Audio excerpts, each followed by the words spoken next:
এরকম ছোট্ট ছোট্ট দুটো কাঠের নিতাই গৌর। হোমা, নিতাই গৌর গুলো দেখলে না, বাইরে থেকে দেখলে বোঝাই যাচ্ছে না যে এরা কত বছর ধরে মাটির তলায় পড়ে রয়েছে। হঠাৎ করে মূর্তি দুটো দেখলে যেন মনে হয় সাক্ষাৎ কোন হয়তো কারিগর এই মূর্তি নতুন করে তৈরি করে পালিশ করে এই মাত্র বসিয়ে রেখে দিয়েছে। দেখলে মন প্রাণ আমাদের জুড়িয়ে যায়। মা, সেই নিতাই গৌরকে তো আমরা কিছু করতে পারবো না, তাই জন্য আমাদের গ্রামে একজন বাবাজি ছিলেন, তিনি পরম বৈষ্ণব, তিনি ত্যাগী বৈষ্ণব।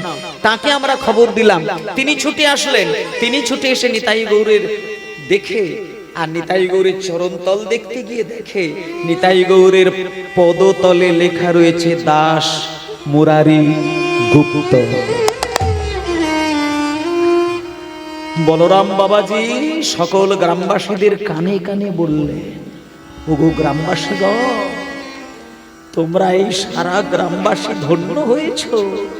এ নিতাই গৌর সাধারণ কোনো নিতাই গৌর নয়, এ হচ্ছে মুরারি গুপ্তে সেবিত নিতাই। শোনো, এসেছি যখন এই গ্রামে, তোমরা এই নিতাই গৌরকে যেন আর কোল ছাড়া করো না, শীঘ্রই এই নিতাই গৌরের প্রাণ প্রতিষ্ঠা করো। এইবার শুনুন মা আসল ঘটনা। গ্রামের লোকজন বললেন, মা, নিতাই গৌরকে আমরা বুকে জড়িয়ে ধরে সারা গ্রামবাসী শুধু সেবা করব বলে যত টাকা লাগে লাগুক, আমরা সকল গ্রামবাসী একটা সিদ্ধান্ত নিলাম, কাশীধাম থেকে 108 জন ব্রাহ্মণকে ডাকবো। এই বলে কাশী থেকে 108টি ব্রাহ্মণকে আমরা ডেকেছিলাম। তারা যে দক্ষিণা দাবি করেছিলেন সেই দাবি আমরা স্বীকার করেছিলাম। তাদের দক্ষিণা যা চেয়েছে তাই দিয়েছিলাম। আর ওই নিতাই গৌরের যাতে কোনো কষ্ট না হয়, ঝড় বৃষ্টি বাদলে নিতাই গৌরের কাছে যেন কোনো আঘাত না আসে, তার জন্য 3টে বছর ধরে সারা গ্রামবাসী যত চাষের ফসল ফলেছিল তার সবকিছুগুলো বিক্রি করে শুধু খাবার মতো রেখে দিয়ে সবাই টাকা ঢেলে দিয়ে সেই টাকা দিয়ে গ্রামের মাঝখানে একটা বিরাট মন্দির তৈরি করেছি। সেই মন্দিরের খরচা আর কাশীধাম থেকে ব্রাহ্মণদের দক্ষিণা দেওয়া আর 3 বার নিত্যদিন নিতাই গৌরের সেবা রক্ষা করার জন্য আমরা গ্রামবাসীদের কাছে আর কোনো অর্থ নেই মা, তাই দিতে পারি না। শুনুন এইবার, তবু যিনি মোড়ল সাহেব তিনি বললেন মাকে, মা, আপনি যখন আপনার পতি দেবতাকে হারিয়ে এত দুঃখকে বুকে নিয়ে আমাদের কাছে এসে দাঁড়ালেন, আমি কথা দিলাম আগামী বছরের মধ্যে মোট 4 বছরের খাজনা আমি দায়িত্ব নিচ্ছি, একসঙ্গে দিয়ে দেব। আপনি স্বামী দেবতাকে হারিয়েছেন, এ দুঃখ শুধু আপনার নয়, আমরা সকল গ্রামবাসীদের। তখন জমিদার গিন্নিমা শোনার পরে কি বললো দেখুন তো মা, মায়ের মতো মা হলে কি কথা মুখে আসে দেখুন। চন্দ্রশশী দেবী বললেন, হে গ্রামবাসীগণ, তোমরা মাটির তলা থেকে নিতাই গৌরকে পেয়েছো, একটা বার কি তোমাদের মনে হয়নি যে মাকে একটু খবর দিই? কাশী থেকে ব্রাহ্মণ ডেকেছো, অর্থ ব্যয় করে মন্দির তৈরি করেছো, 3 বার সেবা দিতে গিয়ে তোমরা গ্রামবাসীগণ নিঃস্ব হয়ে যাচ্ছ, একটা বারও কি হয় না মনে যে মায়ের কাছে সংবাদ পাঠায়? শোনো বাবা, যে নিতাই গৌরের সেবা চালাতে গিয়ে 3টে বছর তোমরা খাজনা দিতে পারলে না, আমি মা হয়ে তোমাদের কাছে দাঁড়িয়ে হাত জোড় করে প্রতিজ্ঞা করলাম, কথা দিলাম, বিগত 3 বছরের খাজনা তোমাদের আর কোনোদিন দিতে হবে না, বরং আগামী 3 বছরের খাজনা তোমাদের মুকুব করে দিলাম। কিন্তু বাবা বলো তো, তোমাদের সেই নিতাই গৌর কোথায়? এইবার মা ধরেছে। মা মনে মনে ভাবছে, যে নিতাই গৌরের কথা শুনে আমি এতদিন পাগল হয়ে কাঁদছি, সেই নিতাই গৌর কি এই নিতাই গৌর? যে নিতাই গৌরের কথা আমি কীর্তনিয়ার মুখে শুনলাম, এ নিতাই কি এই নিতাই? সেই গৌর কি এই গৌর? বাবা, তোমাদের মন্দিরে আমাকে নিয়ে চলো, আমি শুধু দেখবো, চোখের দেখা একবার নিতাই গৌরকে দেখতে কেমন। তখন গ্রামবাসীগণ বলছেন, মা নিতাই গৌরকে তো এখন দেখা যাবে না। নিতাই গৌরকে যারা দেখতে আসে তিনটে টাইম দেখতে আসে।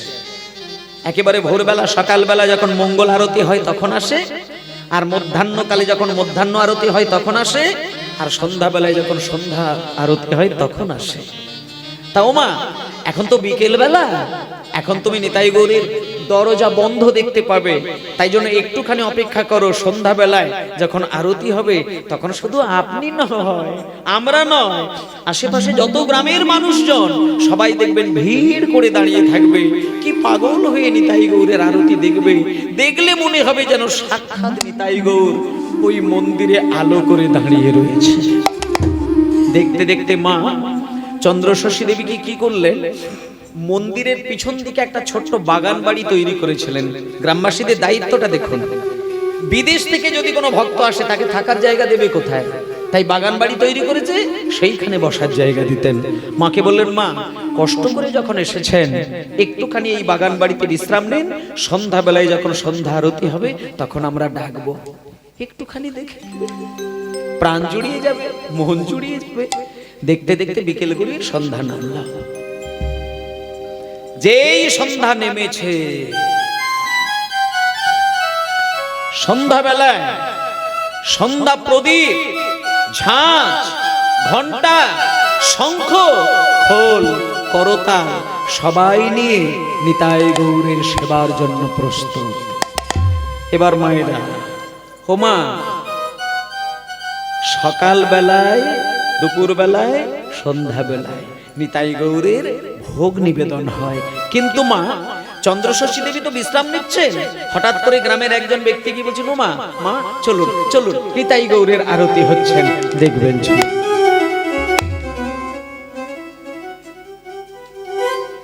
এইবার মা জননীকে নিয়ে এসে যখন মন্দিরের সামনে দাঁড় করিয়ে দিলেন, আস্তে মন্দিরের কাছে এসে দেখছি, ও মা, এ তো শুধু দু একজন নয় রে বাবা, এ তো হাজার হাজার ব্যক্তি বসে আছে। সবাইকে বলছে, ও বাবা, তোমরা তো নিত্যদিন দেখো, তোমরা একটু সরে দাঁড়াও, আমি তোমাদের নিতাই গৌরকে একটু ভালো করে লক্ষ্য করি। এই বলে সবাইকে সরিয়ে দিয়ে মা এক পা দুপা করে সবাইকে সরিয়ে সরিয়ে দিয়ে একেবারে মন্দিরের ওপরে গিয়ে মন্দিরের যে চৌকাঠ ওইটাকে পার করে ঠিক নিতাই গৌরের বেদির সামনে গিয়ে বসে পড়ল। এবার নিতাই গৌরের চোখের দিকে তাকিয়ে বলছে, ও মা, এরা কি সেই নিতাই? এবার মা শুধু তাকিয়ে আছে, মুখে কোনো ভাষা নেই, মনে মনে শুধু ভাষা তৈরি করছে। নিতাই গৌর স্থির আর মাও স্থির, কিন্তু ভেতরে ভেতরে মা কিন্তু একটা চিন্তা করে নিয়েছেন। কি জানেন, মা জননী মনে মনে ভাবনা ভেবেছে, এরা যদি সেই নিতাই গৌর হয় তাহলে এদেরকেই যদি আমি ভালোবেসে হৃদয়ে স্থান দিই, এরা কি আমাকে মা বলে ডাকবে? এরা কি মা বলে ডাকবে? এরা কি মা বলে ডাকবে? এই নিতাই, এই গৌর, এই কথা মনে করতে করতে চন্দ্রশশী দেবী অজ্ঞান হয়ে গেল। গ্রামবাসীগণ জ্ঞান ফিরিয়ে দিয়েছে, মা জননীর জ্ঞান হারিয়ে গেল। মা জননীর জ্ঞান ফেরার পরে মনে মনে চিন্তা করলো, নিতাই গৌর ভগবান, আর আমি হচ্ছে হতভাগিনী রমণী, যার জীবন থেকে স্বামী সরে যায় তার জীবনে ভগবান আবার কোনোদিন ছেলে হতে পারে? হতে পারে না। ঠাকুর, তুমি কিছু মনে করো না, আমি সকাল হলেই কৃষ্ণনগরে চলে যাব। ও গ্রামবাসীগণ, তোমরা আমাকে বাগান বাড়িতে শুইয়ে দেবে, চলো। আমি এখানে যত বেশি থাকবো এদের দুইজনকে নিয়ে আমি অনেক কিছু জল্পনা কল্পনা করব, তাতে অপরাধ হবে। সকাল হবে আমি কৃষ্ণনগরে চলে যাব। এইবার মায়েরা, কিবা গৌর বরণ, আসলে একটা কথা বলি কি জানেন মা, অবচেতন মনটা যা ভাবে চেতনায় একদিন সেটা ধরা দেয়। আপনি যদি কোনো স্বপ্ন দেখেন, সেটা যদি ভালো স্বপ্ন হয়, তাহলে জানবেন আপনার অবচেতন মন সেটা কোনো একটা সময় চিন্তা করেছিল, তাই আপনি স্বপ্নে সেটা দেখলেন। আর যদি সেটা মন্দ হয়, তাহলে আপনার অবচেতন মন ওই মন্দ চিন্তাটা করেছিল, তাই আপনি হঠাৎ সেটা স্বপ্ন দেখলেন। আজকে চন্দ্রশশী দেবী, ভালো করে এইবার ধ্যান দিয়ে শুনবেন, নিতাই গৌরের আরতি দেখার পরে বাগান বাড়িতে শুয়েছে। তখন কটা বাজবে? রাত্রির ওই 8টা-9টা বাজবে। কিন্তু মা তো আর রাত 8টা-9টার সময় বাড়ি যাবে না, ঠিক করে নিয়েছি সকালবেলা যাব। কিন্তু 8টা থেকে 9টা, 9টা থেকে 10টা, 10টা থেকে 11টা, 11টা থেকে 12টা, 12টা থেকে 1টা বেজে গেল, কিন্তু মায়ের চোখে কিন্তু কোনো ঘুম নেই। কেন বলুন তো মা? হুমায়রা, কৃষ্ণকে দুজন দেখে, কংসও দেখে, রাধারানীও দেখে, কিন্তু বলুন দুজনের দেখা কি এক জিনিস? না। কৃষ্ণকে দুজন দেখছেন, কংস আর রাধারানী। কংস দেখেন ভয়ের দৃষ্টিতে, আর যেহেতু ভয়ের দৃষ্টিতে দেখলেন, তাই কংসের কাছে কৃষ্ণের রূপ হলো ভয়াল। আর যিনি প্রেমের দৃষ্টিতে দেখেন, তার কাছে ভগবানের রূপ হচ্ছে ভারী দয়াল। তাই গ্রামবাসীগণ নিতাই গৌরকে নিত্যদিন দেখেছেন আর দেখছেন। আর আজকে জমিদার গিন্নিমা প্রথম দেখলেন, কিন্তু দুজনের দেখা কিন্তু এক নয়। বাগান বাড়িতে গিয়ে শুয়ে মা জননী বারবার চোখের পাতা বন্ধ করে আর খুলে দেয়, চোখের পাতা বন্ধ করে চোখ খুলে যায়। কেন জানেন? ঘুমাতে পারছেন না। যখনই ঘুমাতে যায়, হঠাৎ করে চোখের সামনে মন্দিরের নিতাই গৌর দুটো যেন দাঁড়িয়ে থাকতে দেখতে পায়। একজন পদদাসী মায়ের আসতে, একজন পদদাসী জমিদার গিন্নিমার পা টিপে দিচ্ছেন, পা টিপে দিচ্ছেন, পা টিপে দিচ্ছেন। পা টিপে দিতে দিতে যখন রাত্রির 12টা বেজে গেল, তখন এবার ওই সাধারণ যিনি মানুষ, মনে করুন আপনাদের গ্রামের মধ্যে কোনো একজন মা হয়তো বাগান বাড়িতে গিয়ে জমিদার গিন্নিমার পা টিপে দিচ্ছেন যাতে করে ঘুমিয়ে পড়ে, তারপরে আপনি চলে আসবেন। কিন্তু রাত 12টা বেজে গেছে, তখনও ঘুম আসছে না। তখন এইবার আস্তে পদদাসী আলতু করে পা গুড়িয়ে গুড়িয়ে গিয়ে মায়ের কপালে একটু হাত বুলিয়ে দিয়ে বলছে, ও মা, মা, নিতাই গৌরের আরতি তো শুধু আপনি দেখেননি, আমিও তো দেখলাম, কিন্তু আপনার তো এই যে আইঢাই আইঢাই আইঢাই ভাবটা হচ্ছে, কই এটা তো আমার হচ্ছে না মা। হুমা, আপনি একটু ঘুমান মা, আপনি একটু ঘুমান মা, একটু চোখ বন্ধ করুন না মা, এই তো আপনার পা টিপে দিচ্ছি, চুপ কর, বেরিয়ে যা, আমার ঘর থেকে তুই বেরিয়ে যা। আর শোন, তুই তখন থেকে শুধু একটা কথা ভাবছিস, আমি ঘুমিয়ে পড়লে তোর শান্তি হবে। কিন্তু রে, তোর মতন আমিও সন্ধ্যা থেকে এই পর্যন্ত 1000 বার ঘুমানোর চেষ্টা করছি, কিন্তু আমার চোখে যে ঘুম আসছে না রে। শোন, তুই প্রদীপটাকে নিভিয়ে দে, জানালা দুটো বন্ধ করে দে, দরজা বন্ধ করে দে, তুই বেরিয়ে যা, দেখি আমার চোখে ঘুম আসে কিনা। এই বলে দরজা জানালা বন্ধ করে দিয়ে, প্রদীপটা বন্ধ করে দিয়ে যেই পদদাসী ঘরের বাইরে বেরিয়েছেন, কি জিনিসটা ঘটলো দেখুন মা। ঘরটা অন্ধকার হয়ে গেছে, তো অন্ধকার ঘরে ঘুম এসে যায়, চোখের পাতা ঠান্ডা হয়ে যায়। এবার জমিদার গিন্নিমা যখন রাত্রির 12টা থেকে 1টা বেজেছে, কিবা গৌর বরণ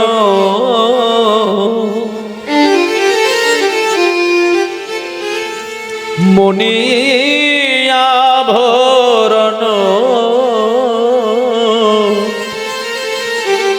নাটোয়া মোহন বেশ। নিতাই গৌর হরি গৌর বরণ মনের আভরণ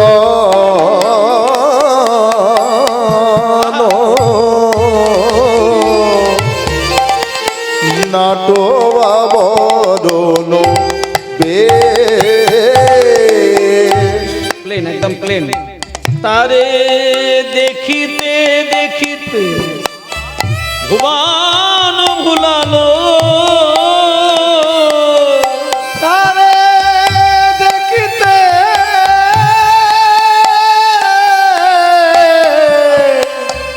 দেখিতে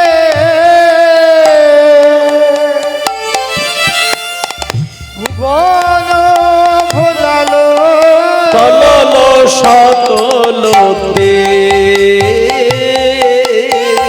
টলল সকল দেশ। তারে দেখিতে দেখিতে ভুবন ভরল তরল সকল দেশ গো, তরল সকল দেশ। এইবার দেখুন রাত্রির 2টো বেজে গেল। মা জাননি না তখন একবারে অঘরে ঘুমিয়ে পড়লেন। শুধু ঘুমিয়ে পড়েছে তা নয়, যখনই ঘুমিয়ে পড়ল মা, ঠিক 2টো যখন বাজে তখন ঘুমের ঘরে একটা স্বপ্ন দেখলেন। যে ঘরের মধ্যে মা ঘুমাচ্ছিলেন ওই ঘরের উত্তর পূর্ব কোণে 100টা সূর্যকে এক জায়গায় করলে সেই যে তীব্র আলো, সেই আলো যেন মায়ের চোখকে ঝালসে দিচ্ছে। মা জননী স্বপ্নের ঘরে সেই আলো যখন দেখতে পাচ্ছে, স্বপ্নের ঘরেই মা বারবার একই কথা বলছে, কে কে আমার ঘরের প্রদীপ জ্বেলে দিল? আমার ঘরের প্রদীপ তো নেভানো ছিল, ঘর তো অন্ধকার ছিল, কে জ্বেলে দিল, কে জ্বেলে দিল, কে জ্বেলে দিল? মা কষ্ট করে ওই আলোর ভেদ করে যখন আলোর দিকে তাকাতে গেল, দেখলো আলোর মাঝখানে ছোট্ট ছোট্ট মন্দিরের সেই নিতাই গৌর দাঁড়িয়ে রয়েছে। জমিদার গিন্নিমা স্বপ্নের ঘরে বলে উঠলেন, এ কি নিতাই, এই গৌর, তোরা যে ভগবান, তোরা যে ঈশ্বর, তোরা আমার শয়ন কক্ষে কেন এসে দাঁড়িয়েছিস? চলে যা, তোরা মন্দিরে চলে যা।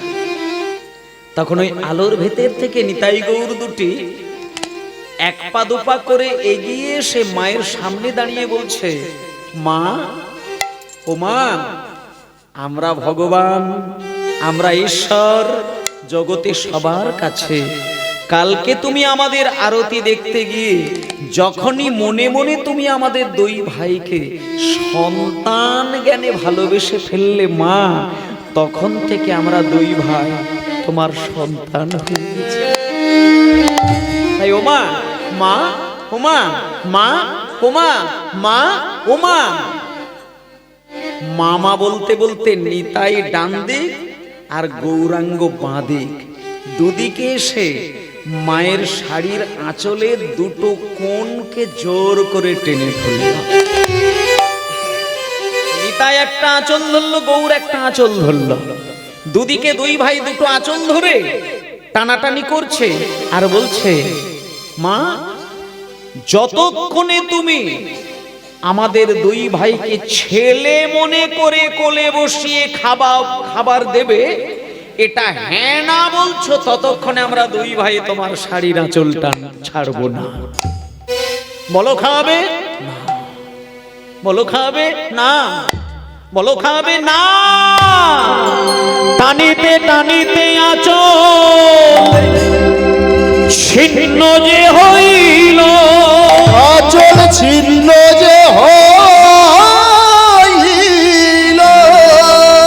তৎক্ষণাৎ চন্দ্র শশীর নিদ্রা ভঙ্গ হইল, নিদ্রা ভঙ্গ হইল। মা, মা গো,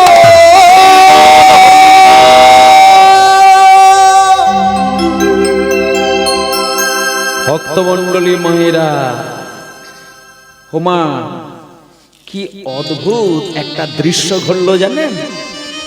মানে আস্তে স্বপ্নের ঘরে নিতাই টানছে আর স্বপ্নের ঘরে গৌর টানছে, এত জোরে টানাটানিটা করে ফেললো 2 ভাই, এই না হ্যাঁ, না হ্যাঁ, এই না হ্যাঁ করতে করতে হঠাৎ একটা কোণের টুকরো ছেড়ে নিতাইয়ের হাতে চলে গেল, আর একটা টুকরো ছেলে গৌড়ের হাতে চলে গেল।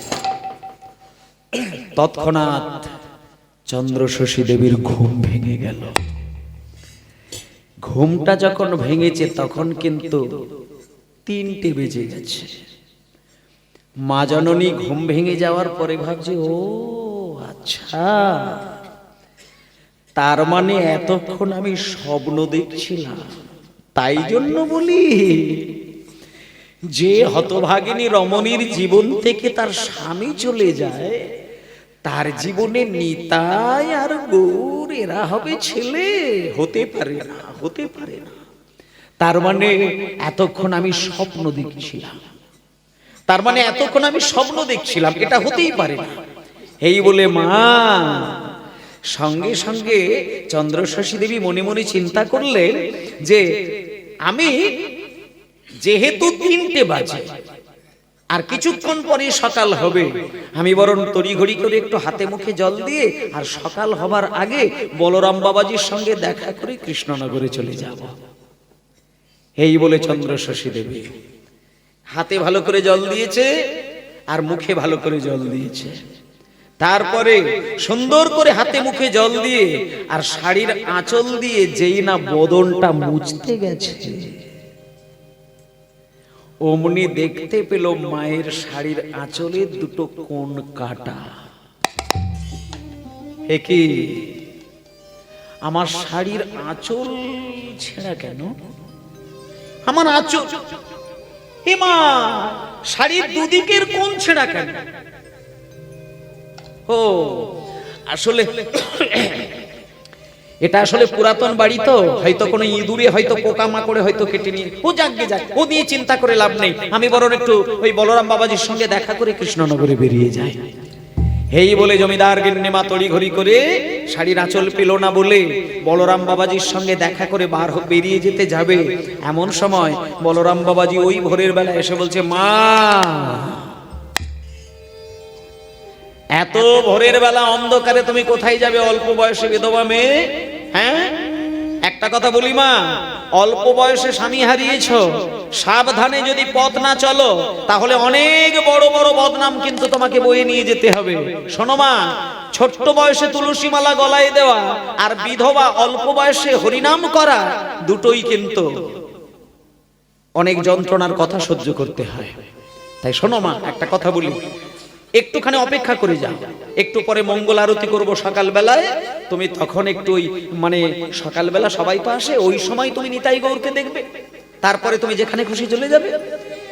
এই বলে বলরাম বাবাজির কথা রাখার জন্য 3টে থেকে 4টে বাজলো, 4টে থেকে 4:30 বাজলো, তারপরে 5টা বাজে।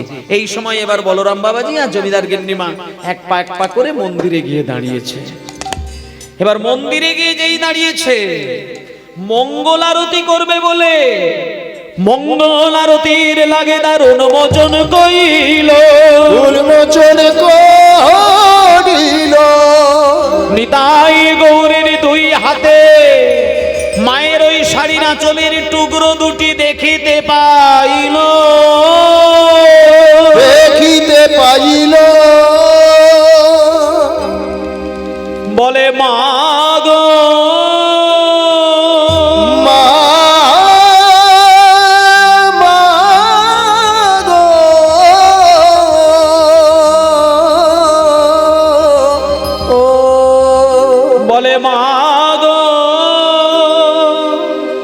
নিতাই গৌর স্বপ্নের ঘরে তোমার সঙ্গে ঝগড়া করেছে, এ তো তোমার সামান্য স্বপ্ন নয় মা,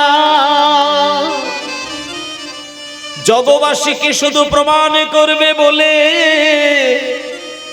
স্বপ্নের ঘরে নিতাই গৌর তোমাকে মা বলে তোমার শাড়ির আঁচলের টুকরো 2টি ছিঁড়ে নিয়ে দেখো মন্দিরের ভেতরে কেমন করে নিতাই গৌর দাঁড়ায় আছে, দাঁড়ায় আছে। ওমা, এটা দেখে বলরাম বাবাজি স্থির হয়ে গেলেন। বলরাম বাবাজি শুধু একটা কথা বললেন যে, মা, তোমার যে শাড়ির আঁচলের কোণ আর ওই কাঠের নিতাই গৌরের হাতে যে দুটো শাড়ির আঁচল ঝুলছে, আচ্ছা ওই দুটো টুকরো কি তোমার শাড়ির টুকরো? চন্দ্রশশী দেবী বলছেন, বাবা আমি তো স্বপ্নে দেখলাম ওরা টানাটানি করলো, কেটে গেল, ছিঁড়ে গেল, কিন্তু ওই শাড়ির টুকরো এদের হাতে এলো কি করে? বলরাম বাবাজি মহারাজ বললেন, ওমা আসলে নিতাই গৌর না শুধু তোমাকে মা বলেছেই তা নয়, নিতাই গৌর তোমাকে মা বলেছে তোমার কোলে বসে সন্তান জ্ঞানে সেবা পাবে বলে। তুমি যে চলে যাচ্ছিলে কৃষ্ণনগরে, তুমি অপরাধ করতে মা, এসো মা, আর তুমি যেও না, আজকে তুমি নিতাই গৌরকে কোলে বসে তুমি তাদের মুখে একটু খাবার তুলে দাও মা। যদি তুমি কোলে বসিয়ে ওর মুখে একটু আর এর মুখে একটু দিতে পারো, তবেই তো তোমার মা জন্ম সার্থক হবে। চন্দ্রশশী দেবী তখন বললেন, আচ্ছা বাবা, তাহলে তো আমাকে কিছু চাল ডালের আয়োজন করতে হবে, আর এই মুহূর্তে তো চাল ডাল আমার কাছে নেই, তা আমি একটু নায়েব মশাইকে পাঠাই না আমার জমিদারিতে। তখন চন্দ্রশশী দেবীকে বললেন, না মা, যেতে হবে না, কিচ্ছু করতে হবে না। নিতাই গৌর এমন ভগবান যে জমিদারির চাল ডালের দিকে দৃষ্টি দেয় না, উনি যারা কাঙাল বেশে ভিক্ষা করে সেই ভিক্ষার দ্রব্য নিতাই গৌর হাত বাড়িয়ে গ্রহণ করেন। তাই তোমাকে যদি সেবা দিতে হয় মা, তাহলে তুমি একটু দাঁড়ে দাঁড়ে গিয়ে ভিক্ষায় বেরিয়ে যাও তোমার। মানে তুমি ওই জমিদার গিন্নি বলে এটা মনে করবে না, মান সম্মান ছেড়ে দিয়ে শুধু নিতাই গৌরের মা মনে করে একটু ভিক্ষায় বেরিয়ে যাও। এবার আপনাদের একটা কথা বলি, আমি একটা গান গাইবো যেটা ভিক্ষার গান, কিন্তু তাই বলে যেন আপনারা আবার কেউ আমাকে ভিক্ষা দেওয়ার জন্য উঠবেন না। এটা অনেকে গান গাইলে একটু উঠে আসে, কিন্তু আমি বলছি এগুলো করবেন না, শুধু লীলাটা শুনে যান। চন্দ্রশশী দেবী ভিক্ষায় বেরিয়েছেন এটাই শুধু আপনারা দেখুন, কিন্তু আমাকে দক্ষিণা দিতে হবে না। আজকে তিনি কিভাবে বেরিয়েছেন দেখুন। আমায় ভিক্ষা দাও, কেমন করে ভিক্ষা করছেন? নগরবাসী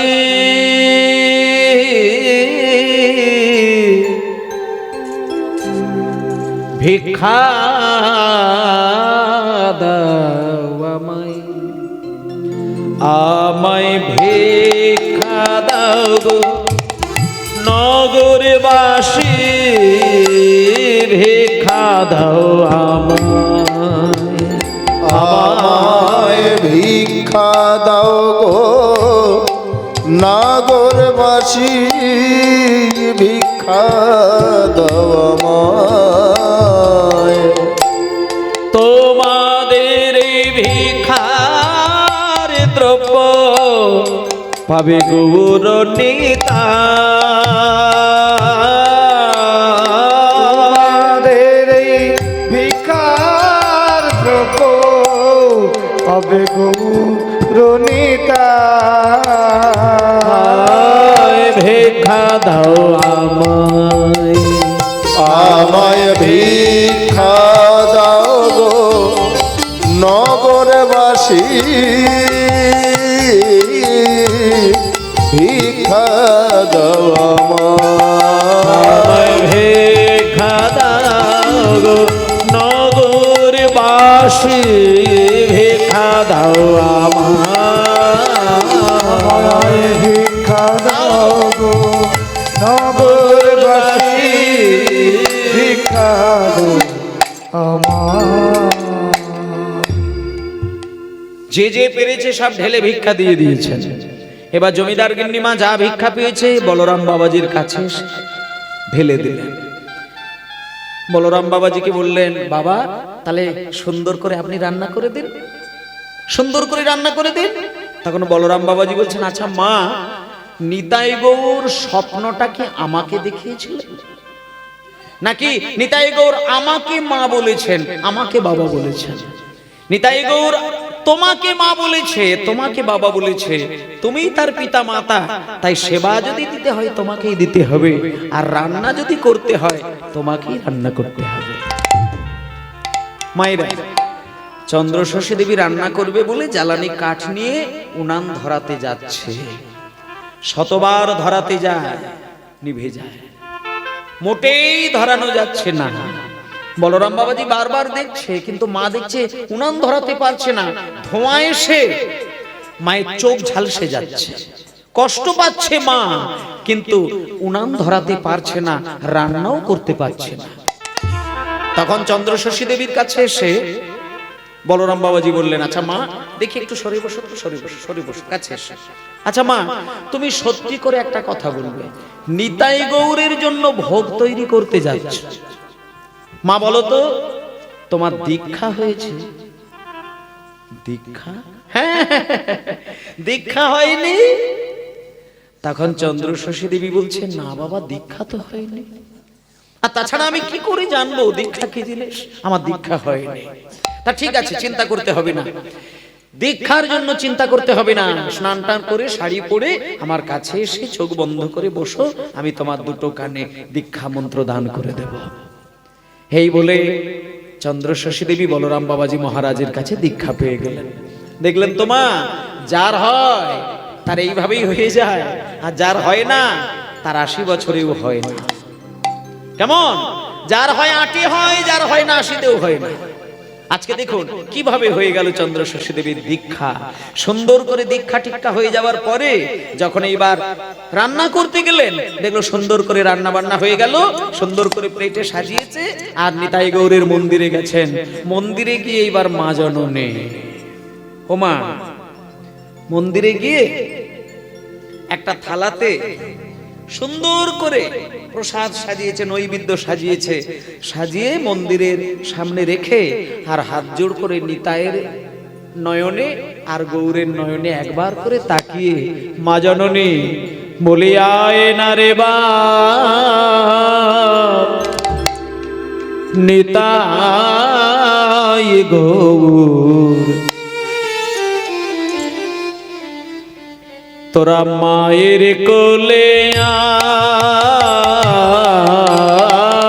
আয় না রে মা, নিতাই গো, মায়ের কোলে আয়।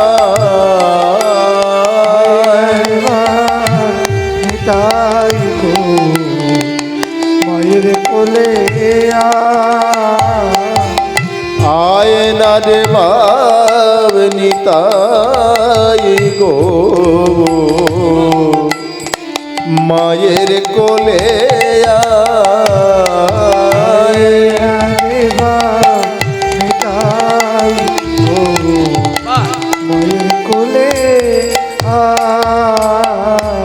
তোদের তরে কত প্রসাদ রেখেছি সাজা, তোদের তরে কত প্রসাদ রেখেছি সাজা, তোদের তরে আমি কত প্রসাদ রেখেছি সাজা, তারে আমি কত প্রসাদ রেখেছি সাজা। আয় না রে বাপ, নিতাই গো, মায়ের কোলে বলি আয় না রে মা, নিতাই গো, মায়ের কোলে আয়। নিতাই রে কোলে নিতাই রে কোলে আয়। গৌর রে কোলে গৌর রে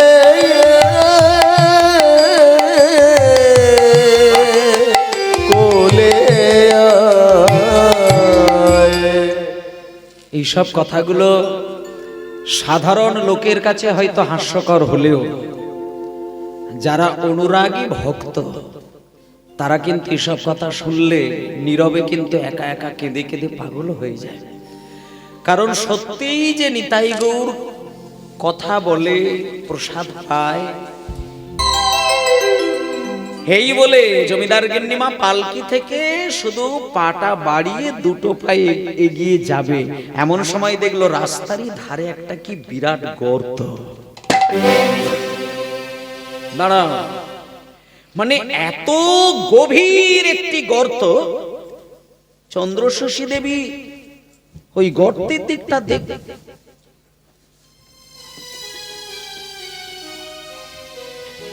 ও না মশাই, আর এটা কি ওটা এদিকে বলি, এই পথই তো কর্দা গ্রামের পথ, তা রাস্তার ধারে এত বড় গর্ত কেন? মানে আমার মনে হচ্ছে রাস্তার ধারে কোথায় লাইট বন্ধ হয়ে গেছে বলছে। হ্যাঁ বসো বসো বসো। হ্যাঁ, চন্দ্রশশী দেবী বলছে রাস্তার ধারে যদি এত বিরাট গর্ত হয়, সাধারণ মানুষ তো যেতে গেলে হোঁচট খেয়ে যদি গর্তে পড়ে তো প্রাণ হারাবে। নায়েব মশাই বলছেন আসলে মা, আমারও তো একটা জিনিস দেখে খুব সন্দেহ তৈরি হলো। আমি এই গ্রামে তো এর আগে বহুবার এসেছি, কিন্তু এই গর্তটা কিন্তু এর আগে কোনোদিন দেখিনি। আমি এখানে দেখেছিলাম কি সুন্দর একটা মাটির ঢিবি। দাঁড়াও দাঁড়াও দাঁড়াও, অলৌকিক ঘটনা দেখুন, কি সুন্দর একটা মাটির গোল ঢিবি, আর রাস্তার ধারে ওই গোলাকার একটা ঢিবি থাকতো। রাস্তা দিয়ে লোক যাতায়াত করতে গেলে যদি কারোর একটু পরিশ্রান্ত হয়ে গিয়ে শরীরটা ক্লান্ত হয়ে যেত, তখন ওই ঢিবির উপরে একটু সময়ের জন্য কেউ যদি বিশ্রাম নিত, তার প্রাণটা জুড়িয়ে যেত। আর আমি জানি না যে আজকে ঢিবিটাকে খুঁড়ে দিয়ে মাটি গর্ত করে দিয়ে কেন এত গভীর একটা গর্ত তৈরি করে দিয়েছে। তখন নায়েব মশাইয়ের এই কথা শুনে জমিদার গিন্নিমা বলছেন ঠিক আছে বাবা, আমি বুঝেছি, তবে যেহেতু গ্রামের ভেতরে এসে গিয়েছি, তাহলে আর এত তর্ক বিতর্ক করার দরকার নেই, একটু গ্রামবাসীদেরকে না হয় একটু জিজ্ঞেস করে নেব, এত ভাবার কি দরকার। এবার গ্রামের ভেতরে যেই প্রবেশ করলো, যে যেখানে ছিল মা সবাই তড়িঘড়ি করে যে যার ঘরে গিয়ে দরজা বন্ধ করে দিলেন। মা তো দেখে অবাক, এ কি, আরে ও গ্রামবাসীগণ, বলি আমি কি তোমাদের গ্রামে বাঘ না ভাল্লুক হয়ে গেলাম? আরে শোনো, আমি তোমাদের মা, জমিদার গিন্নিমা, তোমরা এসো, ভয় পেও না, আমি বাঘও নয় ভাল্লুকও নয়, আমি তোমাদের মা জননী এসেছি, তোমরা আমার কাছে এসো, আর তোমরা সবাই মিলে এসো। আমি তোমাদের খাজনা চাইতে আসি না, আমি তোমাদের খাজনা না দেওয়ার কারণটা জানতে এসেছি।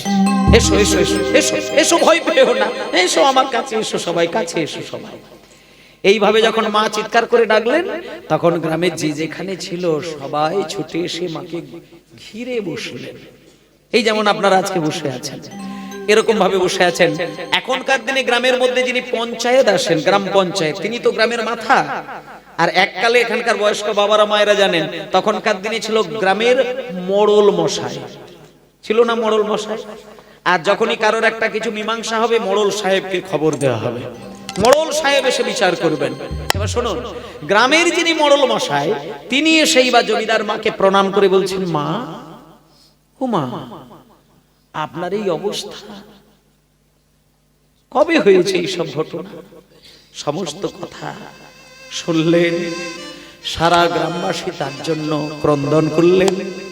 এইবার মা জননী বললেন, যাক, ওসব কথা নিয়ে আর বেশিক্ষণ ধরে থাকার দরকার নেই, আর আমি তো তোমাদের মা, তোমরাই তো আমার সন্তান, তোমরাই তো আমার বাবা, তোমরাই আমার মা, তা সেই জন্য আর এ নিয়ে দুঃখ করে লাভ নেই বাবা, সবই ঈশ্বরের কৃপা।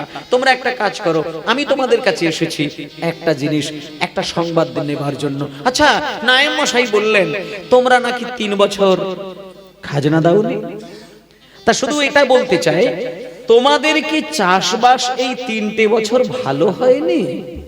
যে যে চাষ করো, চাষ কি নষ্ট হয়েছে? যদি বলো যে তোমাদের ফসল নষ্ট হয়ে গেছে, ভালো ফসল হয়নি, তাহলে আমি কথা দিলাম তোমাদের খাজনাটা মকুব করে দেব।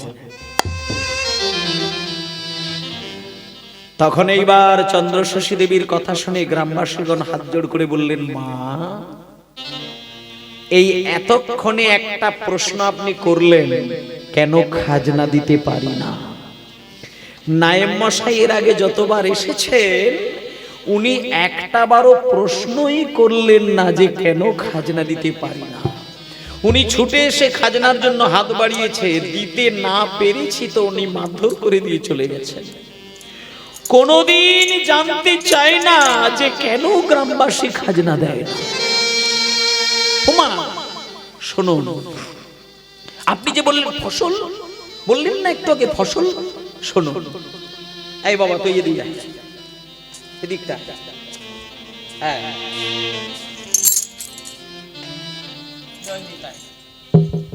এদিকটা এসো, বসো বাবা,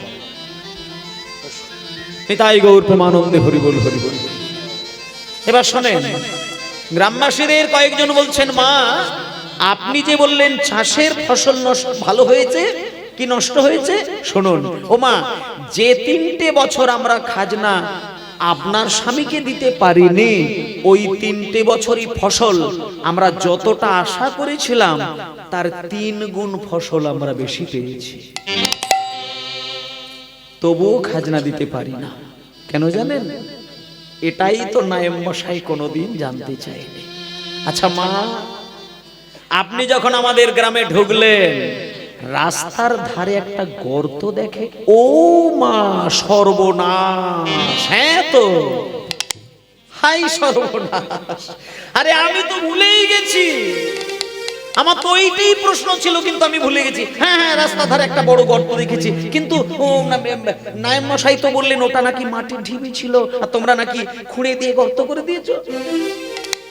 গ্রামবাসীগণ বললেন হ্যাঁ মা ওটাই আসল ঘটনা, ওটা সত্যি একটা মাটির ঢিবি ছিল, লোকে যাতায়াতের কালে বিশ্রাম নিত। কিন্তু আমরা সকল গ্রামবাসীগণ একদিন ঠিক রাত্রির 12টা যখন বাজে সেদিন আমরা ওই কোদাল কুরুল কাটারি নানান কিছু অস্ত্র শস্ত্র নিয়ে আমরা মাটিটাকে খুঁড়ে গর্ত করে দিয়েছি। কেন জানেন? শুনে নেন, ওই ঢিবির ওপরে একটা অলৌকিক দৃশ্য আমরা গ্রামবাসীগণ দূর থেকে দেখেছিলাম। আমাদের গ্রামের পশ্চিম পাড়ায় এক গোয়ালার বাড়ি থেকে একটা মাত্র গরু প্রত্যেক অমাবস্যা, পূর্ণিমা আর একাদশী এই 3টে দিন আসলেই ঠিক রাত্রি মধ্যরাত্রি যখন হয় তখন ওই গরুটা দড়ি ছিঁড়ে ছুটে এসে ঢিবিটার উপরে শুধু স্থির হয়ে দাঁড়ায়। আর যখনই গরুটা স্থির হয়ে দাঁড়ায় দেখা যায় গরুর পাঁট থেকে আপনা আপনি দুধ ঝরে ঝরে ঢিবিটা ভিজে যায়। এটা আমাদের গ্রামের প্রথম একজন দেখেছিল। আচ্ছা এবার এসো কাকা, আমাদের গ্রামের একজন দেখলেন, তারপরে আমরা একদিন সকল গ্রামবাসীগণ দূর থেকে লক্ষ্য করলাম, দেখলাম প্রত্যেক একাদশী অমাবস্যা পূর্ণিমাতে ওই গরুটা উঠে ঢিবির উপরে দাঁড়ালেই কি করে জানি না মাঠ থেকে দুধ ঝরে ঢিবিটা ভিজে যায়। আমরা ঠিক করলাম ঢিবির মধ্যে কি আছে দেখা। এবার ঢিবিটা খুঁড়তে খুঁড়তে মাটির তলদেশে যখন গেলাম ঢিবির মধ্যে নিতাই গৌরে মূর্তি রাখা ছিল। হরিব ঢিবের মধ্যে নিতাই গৌরে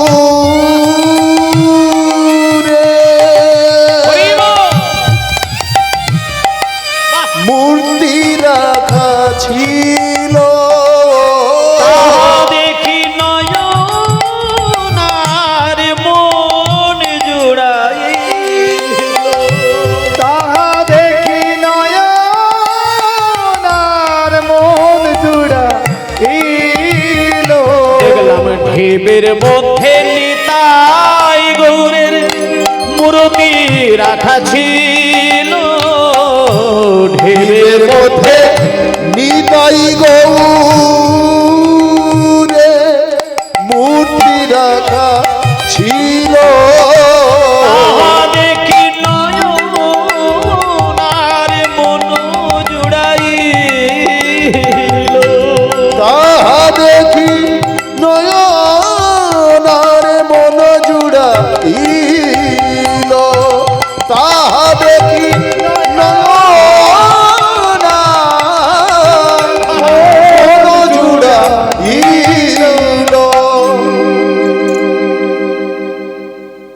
কথা শুনলে কে স্থির থাকতে পারে? বলল মাটি খুঁড়তে খুঁড়তে খুঁড়তে খুঁড়তে মাটির যত গভীরের দিকে গেলাম আমরা দেখতে চাইলাম যে কেন ঢিবির ওপরে গরুটা দাঁড়ায়, কেন দুধ ঝরে পড়ে। আমরা খোঁজ নিতে নিতে যত গভীরে গেলাম দেখলাম মাটির তলদেশ থেকে